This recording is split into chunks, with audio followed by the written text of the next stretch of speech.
Hello, friends, and welcome to the space where we discuss business, landscaping, beer, and everything in between. I'm your host, Heather Gerard from My Landscape Artist here in London, Ontario, Canada. And this is Season 2 of Hops and Hedges. Stay tuned after each episode for a message from our sponsor, ext.tech. And don't forget to hit that subscribe button. Now crack open a cold one, and let's dig in. Recording in progress. There we go. We are now recording, and with me today is Katherine Lomas.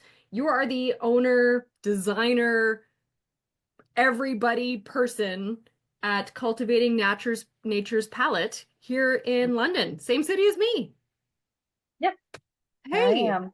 So glad to finally have you on the show. I know we've gone back and forth trying to make it work. But before we started recording, we were both saying how well, you actually pointed out that even though as entrepreneurs and business owners, we don't really have our own schedule, do we? No.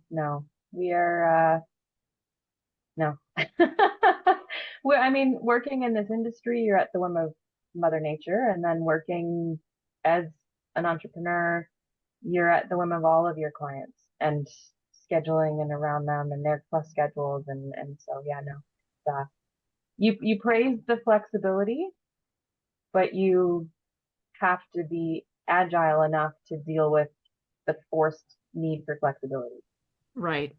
And So, agile is a great word for that, because I don't know how many times in professional, practice, professional management, personal development books, they talk about, making a plan, setting a goal, but that's only going to get you in a certain direction. mhm. It's not going to be how you planned it, Yeah. but making the plan gets you closer. And that is what we live every day as an entrepreneur, making our schedule. It's like, okay, I'm going to Well, do and a site even, visit at 2. That's the plan. yeah. And then But, it'll be a thunderstorm. right? Or today, we've got snow, rain, sleet, hail, Yeah. and it's April Yeah. 10th. Oh yeah. Yeah. It's wild, and we had a great winter, and I say that as one of probably 5 people in Southwestern Ontario who liked it. But, like it was a real, true, original London winter of crap tons of snow. But I was like I try to tell people, like, listen, it should be like this. You know how you cry about your boxwoods being destroyed by the box tree moth? This is what stops that from happening. So, like, enjoy the snow. Right? And they're like, I guess. And I was like, go inside, have a drink, turn the fire on or whatever. Like, Yeah. just enjoy it. This is why you live here. If you don't like it, move somewhere else. Yeah. One of the guys who's been on the podcast, Jared Hamilton, shout out to him he's in Canaan or Quinwan, or I can never say the name. He's in Quebec. But he recently did this post, I think it was on LinkedIn, saying, acknowledge the pause. We have this Mhm. plan to have at her for spring cleanups and to get things ready and to do designs, and we're going to be productive and we're going to do all these things. But there is a pause. Mother Nature is telling us, you know what, it's okay to just sit down, read your book, turn on the fireplace, Yeah. Yeah. acknowledge the And we need pause. it. Like, that's our natural state. And unfortunately, like, we've gotten away from the natural state of things a Hmm. lot. Especially in North America. Oh yeah. Yeah. It's like North And, America's natural state is 9 to 5, Monday to Friday. That's well, not and a it's like natural state. the hustle culture, right? Hmm. And you can hustle and you can be successful without, like, time is the one thing you don't get back. And so if you're trading, and that's the one thing, like, I find with my business, the biggest struggle is the work-life balance, because as somebody who, like, I've had employees, I've not had employees, it flows depending. And so I've, built up customer bases based on more people here, and then you don't have people. And then you're like, you know what, instead of struggling to find bodies, I'll just pare it back and rely on myself. But then it's like my partner is just like, hey, so can we have dinner before 11? And I'm like, listen, man, we'll see what we can do. And he's like, well, are you working on Saturday? And I'm like, maybe, we'll see. Yeah. Who knows? Like, I'd rather not be, but also, it's not year round. Yeah. And so it's an interesting balancing because I have some clients who go, well, make hay while the sun shines. And I'm like, listen, bro, if you add up the time that I work, the amount of hours in the season, it would add up to 50-hour weeks, 52 weeks of the year, Yeah. and you don't work that. Yeah. And they're like, huh. Yeah. So it's like, and I'm not working that anymore. It's one of those things where eventually you kind of have to go, I don't need that degree of like running yourself into the ground. It's not sustainable for one. No, So, absolutely not. So for people who are listening in, I've seen you at women in landscaping events, right? I've seen you around. We're both in the same city. You've actually given me a number of referrals, right? oh yeah. Because your plate's full, and if I've got an opening, then we can work around, right? It's a mutual. Oh Hmm. God, I just love our profession and our industry. Yeah. Oh But yeah. for those listening who don't know you or your company or what you do, can you give us your elevator speech? Speech? Speech. Wow. I'm maybe one rum in. I'm not having beer today. Today is not beer, hops and hedges. It's rototilling and rum, or rum and rototilling. But can you give us your Um, elevator speech of who you are, what you do, and what's your business? so my business is Cultivating Nature's Palette. Uh, it's this was a name that I've been in business for 15 years.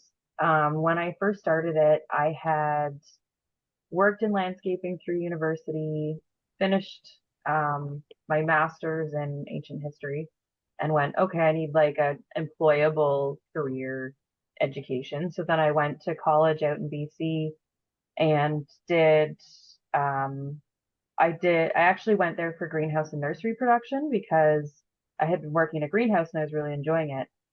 And then when I was there, switching from like grad school to a trades program was Mm-hmm. a drastic slowdown, and like I got really bored. So I ended up taking the landscape design and installation program and the greenhouse and nursery program concurrently. And there was like a lot of overlap. It's not like I was taking two full programs, Yeah. but and then so I did that at Kwantlen. It was Kwantlen University College, I think, when I first started, and then it switched or upgraded or recertified or whatever to Kwantlen Polytechnic University, I think, in Langley, BC. Hmm. And when I was doing the greenhouse and nursery, I focused a lot on food production. So then when I moved back here, I actually worked a summer for the old company that I used to landscape with and back in Burlington. And then I was like, okay, I like some of what they do. I don't like everything of what they do. I don't know why our gardens are beautiful and useless. Like, before I went out to BC, my aunt, who's like an avid gardener, outside of Montreal, took me to, I think it's called Planta. It's the garden design show in Montreal, in Old Montreal, Hmm. um, I've in the not heard of this summer. before. Oh, it was so cool. Like designers from all over the world with big show gardens, and I'll send you pictures. It's amazing. I mean, the pictures are from 15 years ago, but still, like it was amazing. And some of the gardens around like the dining areas and the patios and stuff were food, like pepper plants and tomato plants and like food plants, but Yeah. in a beautiful garden Right. arrangement. And I was like, I'm sorry, why don't we do this? Yeah. This makes sense. Like, why can't you grow food in your garden, like Right. with your plants? And so when I started my company, I was like, okay, I'm going to do edible gardens, and I'm going to, there's plants that we have as ornamentals that provide edible aspects. Like we were talking, I'm not sure if you were there, when we were talking about hostas and if they're edible. Yeah. Um, So good. Butter and garlic, and frying yeah, and pan. I was like, So good. it's like fiddleheads. Like you get them when they're young and steam them and they still come back and whatever. Hmm. Or like even I say to my clients, I'm like, service berries, you can eat the berries. If you can And, get them you in know, time before the birds get them. I know they pick them like unripe. It's really frustrating. Yeah. But yeah, so then I wanted to, like, the concept of my company was doing garden design for integrating edible plants into gardens. And sometimes I get to do that. Um, and it like, I think my original plan was garden design and then some maintenance. I would say garden maintenance and then some design Right. now. Which it's just like maintenance is a regular schedule. Like it's Yeah, it's regular income, right? It's the bread regular and butter of our income. industry. My my clients, most of them, I mean, some of them I've had since the very beginning. I've seen them from like when their kids were 2. And last year, my one client's daughter drove into the driveway and I just about passed out. I was shocked. I was like, you're an infant still, Yeah, and I haven't aged, so I don't know how you've gotten 15 years older. right. But yeah, so and I've had the opportunity, like I've had the opportunity to educate people a lot. And like I have farmer clients and I have previously hobby farm owners who moved back into the city, and they educate me a lot too. Like it's so interesting Hmm. learning from people who have done this, like in their own yard. It's You don't have to be a professional to be a gardener Right. or a horticulturist or whatever you want to be. Hmm. There's so much information gleaned from experience. And so like I've had a couple of young kids that I've known when they were working like in the greenhouse way back when I worked in the greenhouse, and they've come up and like started their own thing or trying to get into it. And they show up at a property, like I try and introduce them to people and get them going. And they walk in like they know everything and everyone else knows nothing. And I'm like, ooh, Calm down. that's not. Put on the brakes. Never ever, I tell them, expect that you know more than your client necessarily, or that they don't know anything, because they at least know their property, Hmm. which, as I'm sure you understand, like you can be 3 doors down and have a whole different climate. Oh, yeah. Or soil type, or Oh yeah, compaction, yeah. or level of like the water table. It's nuts. Mhm, mhm. So yeah, it's that's what I do. I do design and maintenance, and I've been fortunate to have a couple of big projects that have been cool to work on, and a lot of my projects are smaller, but I love them anyways. Yeah, me too. And I've talked to a number of different mentors and professionals in the industry, and you meet somebody and they're like, "Oh yeah, we just did this like $1.5 million job." And my brain suddenly switches to anxiety mode, Yeah. right? Well, I'm and not afraid of even, project management, but I love the smaller jobs where you can really connect one-on-one. yeah, yeah. Well, and I find that, I was watching your podcast with John Bright earlier, Oh, he's so and awesome. So he freaking talented. oh yeah. And I think he and I have spoken in the past on a, like, I was getting him to quote on something, but I could be wrong. It's been a while if it has been, Yeah, or because he he's just in looks the same city familiar. as us too. Well, yeah, and he looks familiar because you see everybody around everywhere at some point. Yeah. Um, but when you were talking about his design award and some of the like big award winners, I'm like, I think so many people could win an award if you had an unlimited budget. I don't typically get hired by people who are like, break the bank, have at it. Right. And I'm okay with that. Yep. I've had more established companies be like, I don't do the small stuff. Here you go. And I'm like, sure, thanks. Right. That'd be And I great. get that Thanks. too. And I love that. It's Yeah. like, oh, this job is under 50K. It's too small for us. Can you do it? Yes. I will gladly take this off your plate. Thank you so much. Yeah. So It's funny you mentioned that just with the awards, because I remember going to my first award ceremony. I'll be honest for a second. I remember the first 3/4 of that awards ceremony. I maybe had a little bit too much white wine, Oh, and white I wine. was, oh, it was So good it's bad. bad is the problem. White wine So goes down too fast. too fast. It's way too easy. So, if he's listening, Jason Zaire, he was my first boss in the profession at Rural Roots Landscaping. And I do love this man dearly. He really got me on track in the profession and in the industry. But at the award ceremony, he was topping up my wines and I didn't realize it.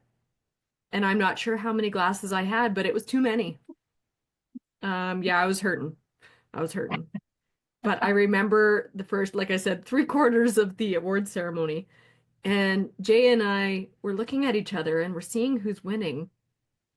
And it was like there was the very small, I say a small award for a job that was under 100,000. And that was the smallest award given out. And I was just thinking in that moment, and I still think about it today when I'm at the awards, that people like you and I, there's a certain amount of juggling that needs to happen in order to do a $5,000 garden renovation, a Oh yeah. $12,000 patio. Yeah. It can be done and it can be profitable. But I'm still surprised that there isn't like a niche award for under 20K. Well, and I don't like I have so many clients where quite often it's like either have done a small design or installation or and then they end up hiring me to maintain it. Or I've been maintaining their gardens and they're like, well, this is good, but what do you think if we upgrade such and such? Or I've always Yeah. wanted whatever, or what have you. And so it's nice because it generates business that way, but also the things you can do so frequently on a site with what's there. Yeah. And you can upgrade, you can Do just add-ons and like tweak they're, it, you yeah. can, and sometimes it's removing, right? Like Mm-hmm. I find too, a lot of these, like I've had maintenance clients where they've had big companies come in and do massive $100,000 renovations. And I'm like, why did they plant 42 of that when you could have done with, 10? Because they grow. These plants, they're plants and they grow. Yeah. But And also that's, biodiversity matters. no, Having a yeah. grove of one variety of tree is not beneficial. It's a secret. Don't tell anybody. It's just between you, me, and the internet. Right? Yeah. And I'm just like, it's, as I said earlier, like it's about educating people, right? And I don't want to, it's balancing act because you don't want to like trash talk other companies or Yep. anything like that. But you also want to, like, I'll have clients that say, oh, we just got a quote on redoing this. What do you think? And I'm like, oh, wow. Like, I know as a single person or like a small company, my overhead's very low. And I Yeah. understand that that means that I can get away with charging less money because I have a lower overhead. Right. However, damn. Yep. Like, Right. And I mean, good for it's you just guys, different. Yep. but also I don't think having a nice living space should be contingent on your, to a degree, but like on your financial class level, taxation bracket, whatever you want to call it. Yeah. But like you can make spaces of any size beautiful, and it shouldn't be a hindrance if you're like a retiree on a fixed income. Yep. Well, and that's So, what's so important too, right? About charge what your price is mhm, because we're all different sizes. So mhm, you've mentioned you've had staff, you haven't had staff. I've never had staff. I'm still hoping maybe next year to have a co-op student. I just love the idea of bringing on a mhm, co-op student from Fanshawe. But I'm not there yet, right? Right yeah, now, I am only working with subtrades and subcontractors to get the yeah, job done. So I don't own equipment. I don't have labor. I don't have a brick and mortar office. This is our guest room in the house, yeah, and this is my workspace. right? So my overhead is a lot lower. So I could organize, manage, and implement the same job as a larger company. But because my overhead is lower, the price is going to be lower. Hmm. It's not that it's a lesser quality job, but Yeah, depending on who you want to work with. And I think that's why I really focus on right fit with clients.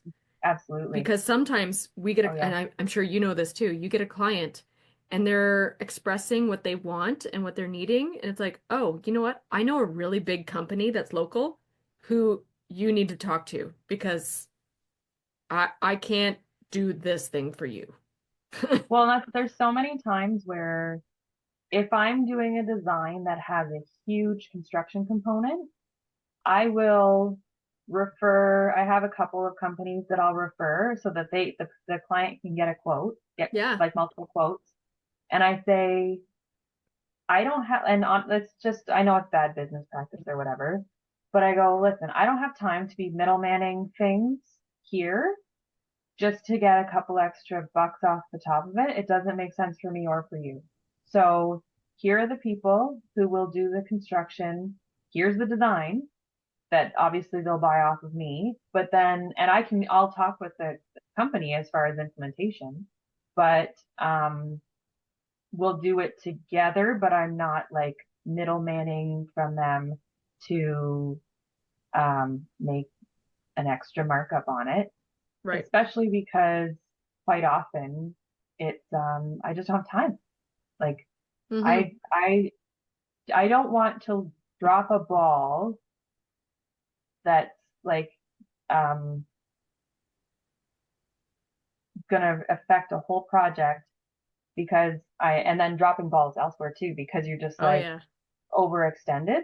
You can It only doesn't make sense. juggle so many balls. Doesn't Yeah. matter how good you are. Yeah. There's a Like it's just, maximum number of balls. yeah. And I don't know if you've ever heard the discussion where there was, I'm pretty sure it was a TED talk, but she was saying there's plastic balls and there's glass balls and there's certain things that can afford to be dropped and there's things that you cannot afford to drop, like your Hmm. family, if you have kids, stuff like that. Like, Yeah. or, some clients, if it's one of these huge projects, um, where there's a lot of moving parts, there's certain things that you just Hmm. can't afford to drop. And there's other things that you're like, well, this one, it's on its way down. And, like, you just have to accept it's going to happen and Right. then be ready to do what you can to fix it. So I have not seen this if it is a TED Talk, but it sounds really interesting and accurate. I'll find it. And especially as entrepreneurs, we are always juggling. But that is I'm finding that really deep, actually. That the fact that especially as solopreneurs, we're all always juggling, but not all balls are created equally. Yes.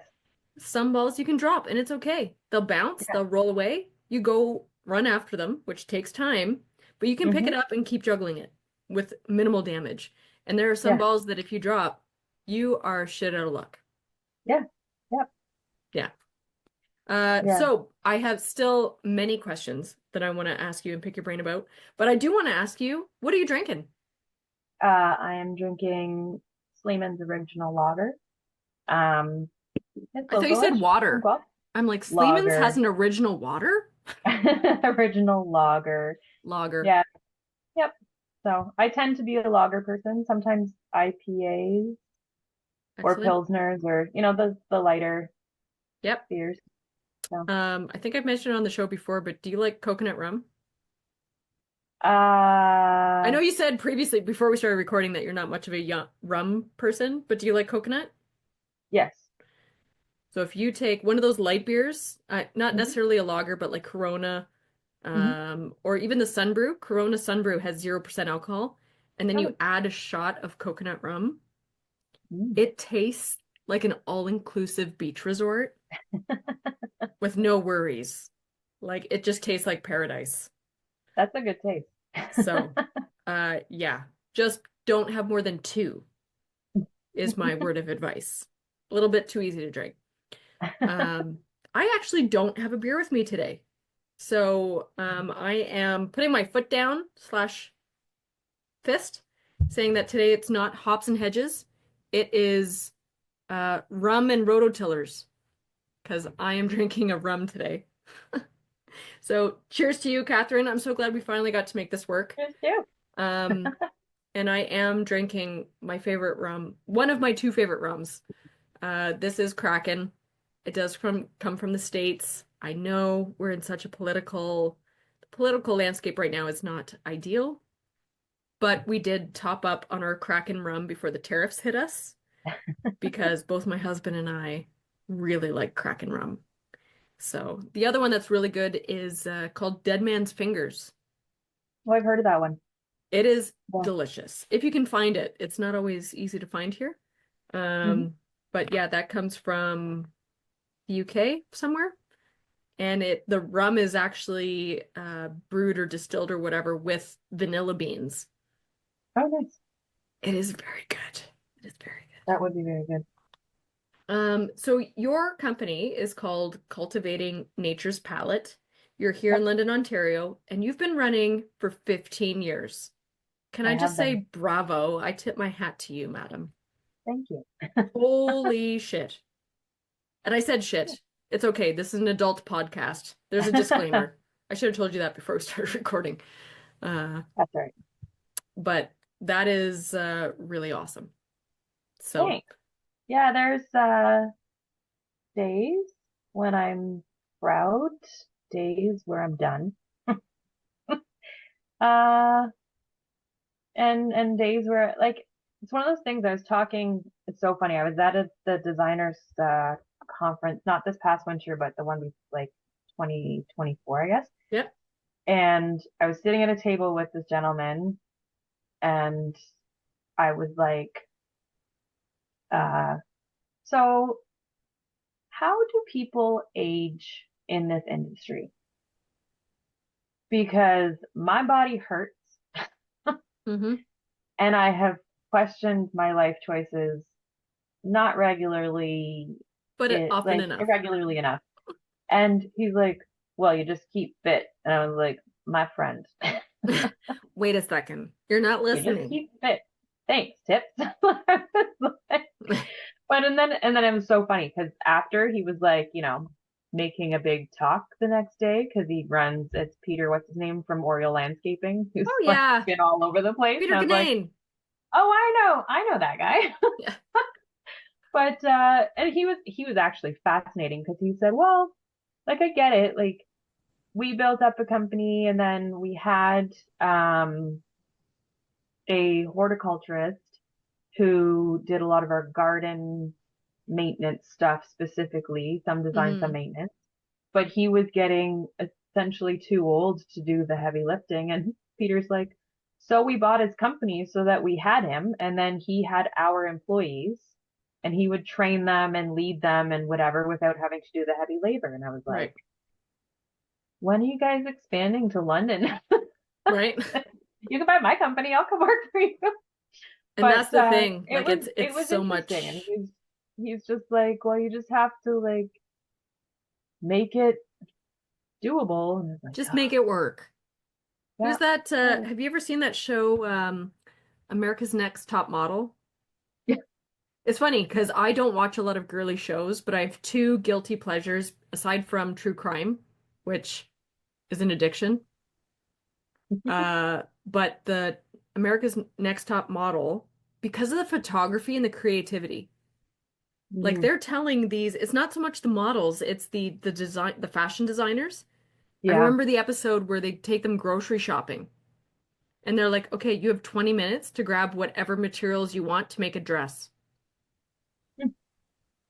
Go. Like, what? But there was this guy on that show, and I can't remember his name. He was older, he had glasses, he was very flamboyant and wonderful and amazing. And he would just say, just make it work. Just make it work. And I think of that often on a job site, right? Just make it Yeah. work. Oh, yeah. Just make it Well, work. that's like when we were talking about the agility, right? Like sometimes things aren't working and you can't, especially with like landscaping, nature, you are dealing with living things and people don't get that. Right. Like I have lots of clients who are like, I want this. And I'm like, that doesn't grow No. in deep shade. But what do you like about it? Like, do you like the color? Do you like the shape? Do you like, what is it about that you're looking Yeah, for in that space that we can kind of find something to work there for what you want? So you're like translating. It's almost like trying to take one language and make it a working language. absolutely. And That's I exactly was what we talking do. with one of the like retail managers at Connens in Lauderdale, Hmm. and she's like, I hate Pinterest. I love I was like, oh yeah. Pinterest. She's like, number of people who come in here and say that they want their boxwoods and hydrangeas and lavender, and I'm like, they won't grow there. No, they don't. Yeah, I yeah, we often use do. the when people say, or you get a client and they're in deep shade and clay, and they're like, "Oh, but I love lavender." I said, "Well, no. Well, I guess you're putting it in pots on your deck. There you go. See, we can make it happen, but Yeah, not in the way that not you there. think." Or so I don't offer a plant warranty. There you go. Putting that out on the internet. Mm-hmm. Um, what I do offer is a 2 week post installation warranty, but that's it. Because these are living things, Mm-hmm. right? I am not going to be on site watching you water them properly or improperly. I don't know if we're going to have an earthquake. I don't know if you're going to have a thief that walks by and yanks your cedars out of the ground. I've seen it happen, Mm-hmm. Yeah. Oh yeah. right? So, and the analogy that I use, and I try to use comedy wherever I can, and sometimes it's dark comedy, so bear with me here. But if somebody goes to a pet store and they buy a puppy and they take it home and a month or 2 or 3 or 6 months later the puppy dies, they don't take the puppy back to the pet store and say, I Mm-hmm. want my money back or I want a new puppy. Yeah. Well, and that's what when I say to people, They're living things. um, this you're not ordering clothes off of Amazon. Like I said, because I have had issues. I've actually been very fortunate where for the most part, my plants have done really, really well. I have actually Mine had, too. one employee, he was mad at me. He was a shared employee and I was working with another company and he was just like slamming plants in the ground. And I said to him, like, Ooh, do stop. not touch these plants with anything but love and respect. Because they will know that you don't respect them and love them, and I won't have things planted like that. So if you're angry, go somewhere else, cool off. If you want to throw mulch, I don't care. But Yep. when you're planting stuff, you do it with positive vibes only. And he actually, it kind of calmed him down just because he was having a moment. And he was like, Yep. yeah, you're right. I'm sorry. I just need to kind of control myself because it totally sounds hippy dippy woo woo bullshit. And that's fine. But like, No, but it's they do true. feel it. They've proven that they feel it. Yeah. Like the plants get our vibes. And so I'm always just like, all right, babies, tuck in, Yeah. grow, you're going to do great. But I've had a couple properties where there's been animal damage Yep. and it's like, You can't warranty that. You can't. I, I've said to the clients, like the warranty covers product failure. So if I pick out a plant that had a root problem that I did not foresee or check because I should see it when I'm planting it, and there was a product failure where it died within like 2 days of it going in the ground, because you'll know, then I will replace it. But if it's got stepped on by something or whatever, most of the time it'll come back anyways. Yep. Um, I say that. The rabbits destroyed my apple trees out back. Oh, That mine was on too. me for not wrapping them. This was a I have great a winter for dog. butterflies, but not so good for our plants because but bunnies, deer, and squirrels, they were hungry. Oh And they man, had 4 feet of I snow to stand on, so they could just like nip and keep chewing up all the way up our plants. I had a 5-year-old espaliered 4-in-1 apple Oh that had no. just started setting fruit last year, and it has no bark for like 18 Oh, inches. oh, my heart Like, breaks for you. I have a dog. What are you doing out here that's not chasing away animals? Oh my gosh. So Dog I'm needs pretty to be sure she's fired. farming the rabbits, actually. I think she's Yep. made friends with them, and there was a deal where she would get their little bunny poops if she let them eat stuff. Ah, they have a deal. So This under the table deal. Listen, yeah, if you let yeah, me do this, then I'll let you do that. I got you. yeah. Oh yeah. Um, so gosh, that's so funny. Especially since because we live in the same city, we both know what kind of winter we had. Hmm. Like it's just I actually went to a client's house and last year I had planted a golden ribbon cedar. And it Oh. was a substantial cedar. It wasn't a small 2-gallon one. Hmm. And it was beautiful. And I Hmm. have never seen a rabbit eat a golden ribbon cedar right up to the top. It looked like a bare, like bare naked Christmas tree with a star left on top. There was this Oh no. golden cedar little tip left on top, and that was it. The whole Oh thing was just no. shredded. It's like, well, guess we're gonna find something else there.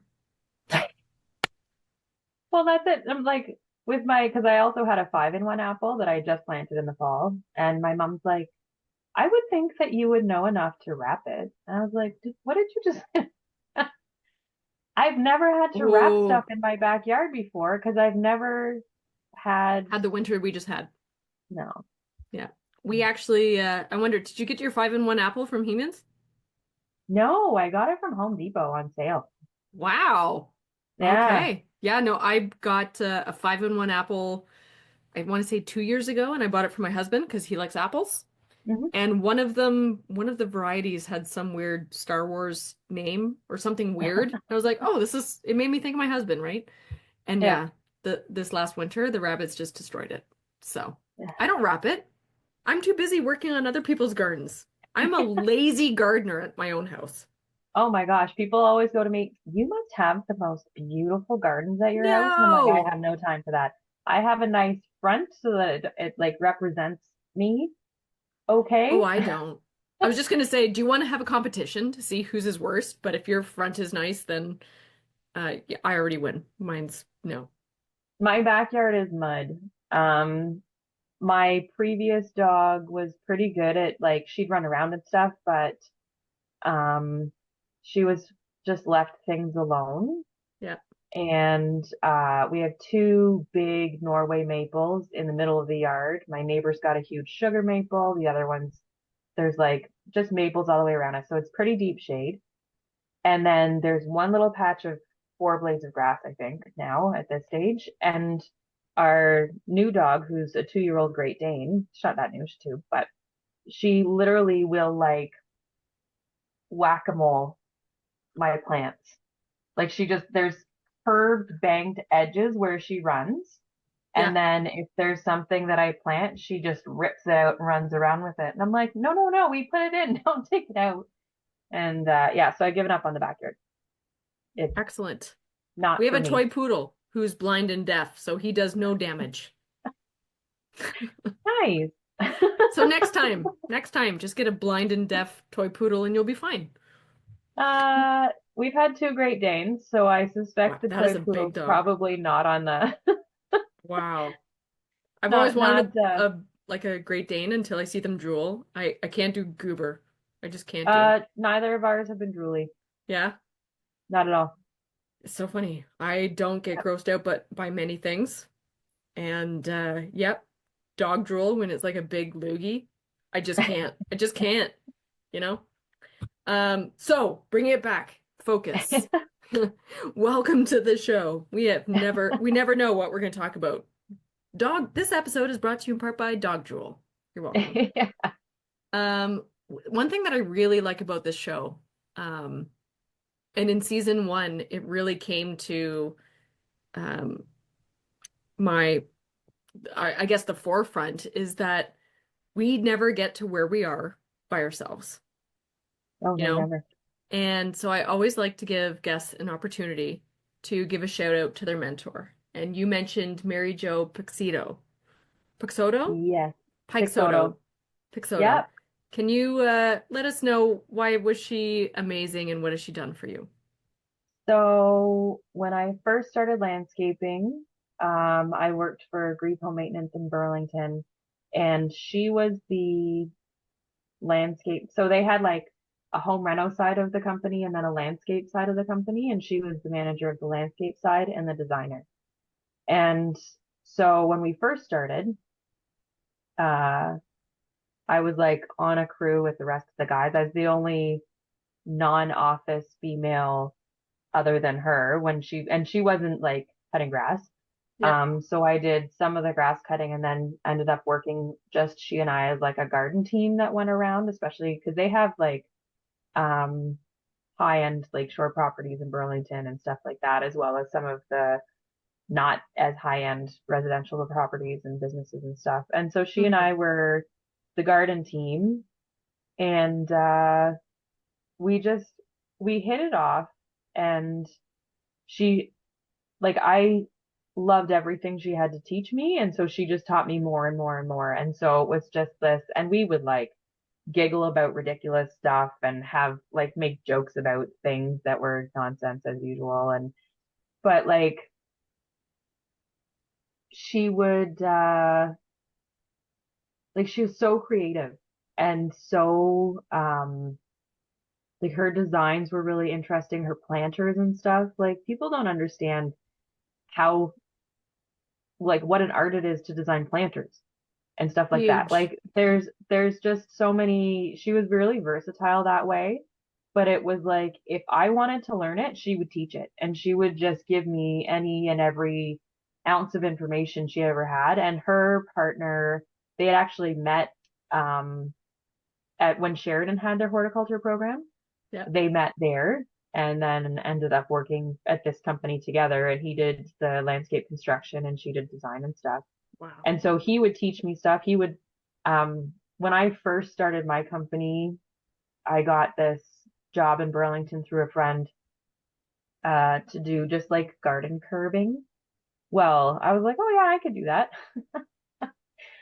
Blessed are the intentions of the, the young and stupid. Um, Uh-huh. and so I didn't understand, I had very little hands-on construction experience because I had Right. like school stuff where it's set up. It's not like actual on site where on a tiny residential front lawn, you don't understand that you have a grade change of 18 inches in the middle of the lawn. Mm-hmm. And so it wasn't a curb, it was a wall, but he taught Okay. me how to do it. He taught me how to, um, like lay flagstone and do all sorts of stuff that because it was one-on-one, uh, like it was so much easier because he was having gone to school for it and then working in the industry Right. and then teaching me like also when this happens, because you don't learn that in your perfect school setting. When this And happens, then, that could be a yeah, whole course on its own. yeah, oh yeah. And so, between the two of them, like I got so much information out of them and support. So when I ended up going to school for horticulture um, after I first worked with them, I already had such a good basis, and it was almost like an unfair advantage because Hmm. I had worked in the industry for 4 years plus greenhouse for another year and a half or 2 years. And I knew how I learned because I'd already done post secondary for 1,000 years. And so I got in there and I was like, oh, I have something to attach that information to because Yeah. she's like built the foundation that I could actually take this education and be like, oh, okay, yeah, that makes sense because she taught me this. And now here's the deeper information. And like, I don't think I ever would have had, um, either the passion or the success without her. Like she was just, and we still talk all the time. Hmm. They don't do landscaping. You do, antique selling, buying and selling now, but, Oh, it's super cool. would But they have the in on an antique bird bath maybe, or mostly just I, indoors? I'm gonna call you later. um, yeah, we'll talk. I'm on the search for a client who has a very specific thing in mind. So, Well, they do like estate things too, so probably she would be the connection to find things. okay. Yeah, we'll talk Very cool. for sure. So Perfect. yeah, Well, kudos to our mentors because right? without people giving us the chance, like early on. Hmm. I don't know what it was like for you, but there was a lot of job descriptions that said, entry level position, but 15 years experience. I think I was fortunate enough when I started landscaping, even though I was like in beginning of university. So this was like 2001 or two. Um, we weren't in that era yet. We were Mm. in the not a lot of ladies in this job Ugh. era, but we were, and it's so the company that I worked for, my good friend whose brother is married to my sister, had already worked for that company for a year, and I didn't find out till after the interview that he had like put my name in and been like, hire her.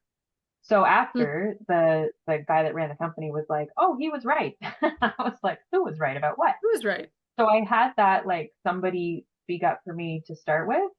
But even then it was really funny because I remember like I was weeding in a garden and I was like sitting down. I don't think I was like sitting cross-legged or anything, but I was just kind of sitting on the ground weeding away. And he's like, I should fire you for that. And I was Yeah. like, I'm sorry for what? And he's like, well, you shouldn't be sitting. And I'm like, what do I do then? You could just tell me how you want me to Yeah. do. Yeah.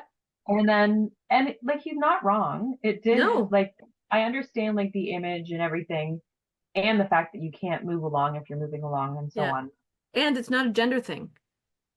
Well, yeah. We've And seen so, like but it was both. just one of those, It's something you need to learn. You don't sit when you're pulling weeds. You just don't. yeah. And But then he's just like, well, I could have fired you, but I'm really glad I kept you on. And I was like, oh, thanks, I guess. Like, you also probably could have told me. So yeah, then it just was an tell me, issue. and then I'll And then pivot. so he told my mentor, she told me I never sat and like, no problem. Yeah. And when I went back, um, they had hired like one or two other girls over the next couple of years I worked for them. But when I went back, when I finished school out in BC, half of their workforce was female. Hmm.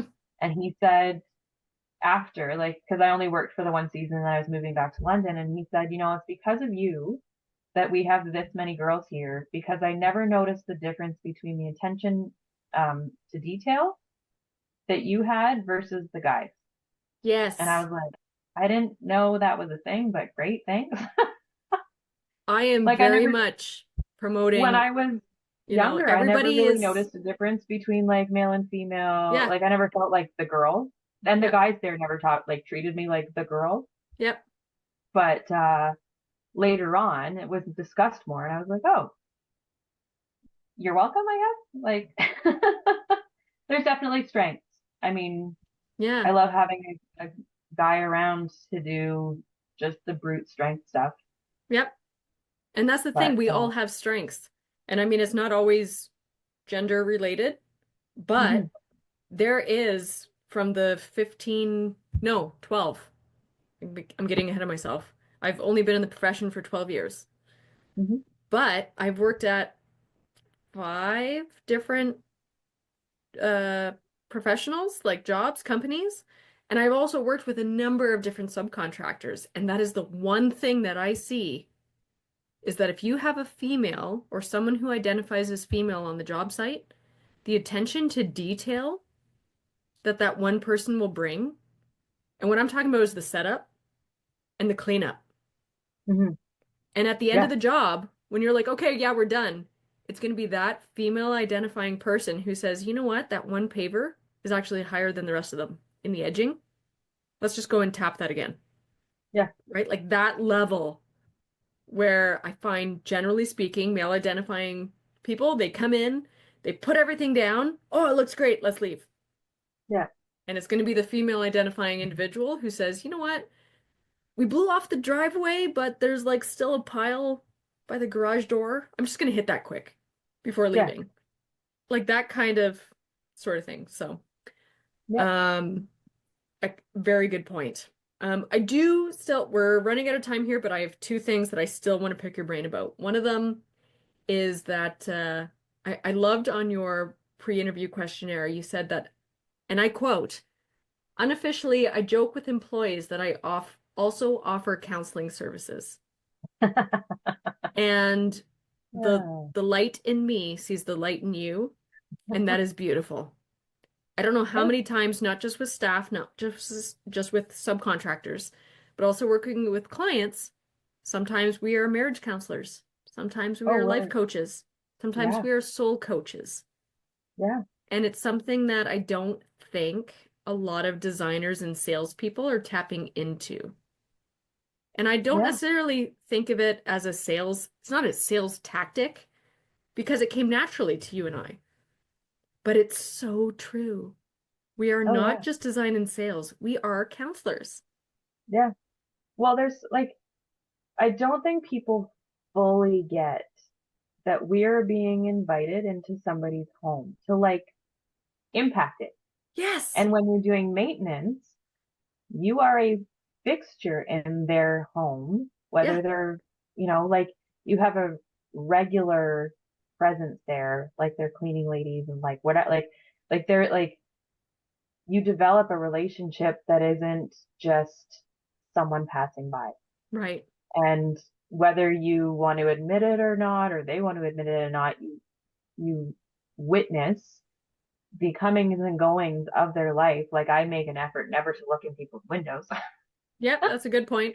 Yeah, please don't do because that. it's just like, that's your house. I don't want to look in your space at all. But the Although I outside, did we are see my one hyper client aware. just had, brand new renos done and their new wallpaper is stunning. Yeah, hard not to notice But, that. yeah, like, but you're there and so you're in their space and then they become comfortable with you around. And then quite often, if you're there to listen, then they'll talk. Right? And trust is so important in what we do. Oh yeah. It's not just design, sales, project management. I mean, that's a Hmm. big portion of it. But the listening, I just feel like us as humans, we're generally so ready to um what's the word? Like we're sitting in anticipation, ready to respond Yep. instead of being present, listening to what's happening. And a lot of times there's some undertone there that we can pick up on, and Hmm. maybe we can help. Hmm. Like we are, I think, both you and me, I would say that we're both healers, Yeah. right? Yeah. Like it's not just design and sales. It's not just design and sales. We are No, being no, invited into somebody's home, their private space. exactly. And it's one thing that, you get invited to see their front lawn. Okay. But as soon as you go into somebody's backyard, that is something that the neighbors don't see. Like this is a Hmm. private area. Yeah, This is their space, and we should be treating it like a sacred space because it is. absolutely. Yeah. So, And that's like the thing is, like you were saying, people listen to response. I heard one thing once on a talk I was listening to, and he said, God gave us two ears and one mouth. Listen, like use them proportionately. And I think that that's very valuable also in your consultations because I have so many, I'm sure you've experienced it too, where you show up to a property and people go, so what do you think? And I'm like, uh, it's a house. yeah, I, I need I to know don't what work you on think. I don't work on that kind of like plane where I can show up and visualize because I haven't spoken to you yet and I don't know what it is that you're looking for, which is what I'm supposed to be translating there as what you want, what like your vision or whatever, your Hmm. values out of the space. So like that's important to listen, but it's also just it's just it is a relationship because you're impacting something that they're going to be living in. Right, Like I may have to maintain it at some point if that's what you also hire me for, but I don't have to live here. So what I think is not entirely relevant. A right? little bit. That's so My important. knowledge is relevant, Yeah, but the knowledge is relevant in how I apply it to what you want. yeah. And that's so important that we are not the ones living and using the space, Yeah. right? So you might be a designer who is a one-trick pony and you have one really good design style. That's great. You have a niche and you will attract clients who have that design style. But as Hmm. a designer, it's your responsibility to discover and uncover what is your client's style, Yeah. right? An ideal Yeah. landscape, and then make it happen. Yeah. So, With that, Catherine, we are out of time. I just Yep, want to no give you a problem. shout out again. I'm so glad we finally got to do this. Likewise. Anyone looking for a designer in London, you are the owner of Cultivating Nature's Palette, and you're pretty easy to find. You do have an email address, which I can put in the description. Do you have a website as well? I mean, technically, yes. I personally don't send people there because I have not updated it in a very long time. All good. We will send people to your email address. Thank you again so much for sharing a Oh, my drink with pleasure. me and having Oh, a likewise. chat. And I'm sure I'll see you around. Sounds good. Okay, All right. cheers. See ya. That concludes this week's episode, hosted by me, Heather Gerard at My Landscape Artist. Now, before you go, here's some info about our sponsor, ext.tech. In today's fast-paced world, your landscaping business needs modern solutions to keep up with the change. That's where EXT comes in. EXT is revolutionizing the way you manage projects and streamlines your landscaping, snow removal, and construction operations. Instead of juggling 5 different software packages, endless spreadsheets, losing track of leads, and missing out on potential sales, you could be leveraging AI job routing, client management, and financial insights with a modern mobile app that employees love to use. With EXT's flat rate pricing, you'll never be caught off guard. If you're ready to revolutionize and grow your landscaping business, visit ext.tech today to learn more. And for additional savings, use the code HOPS10 at checkout, or just tell them that Heather sent you.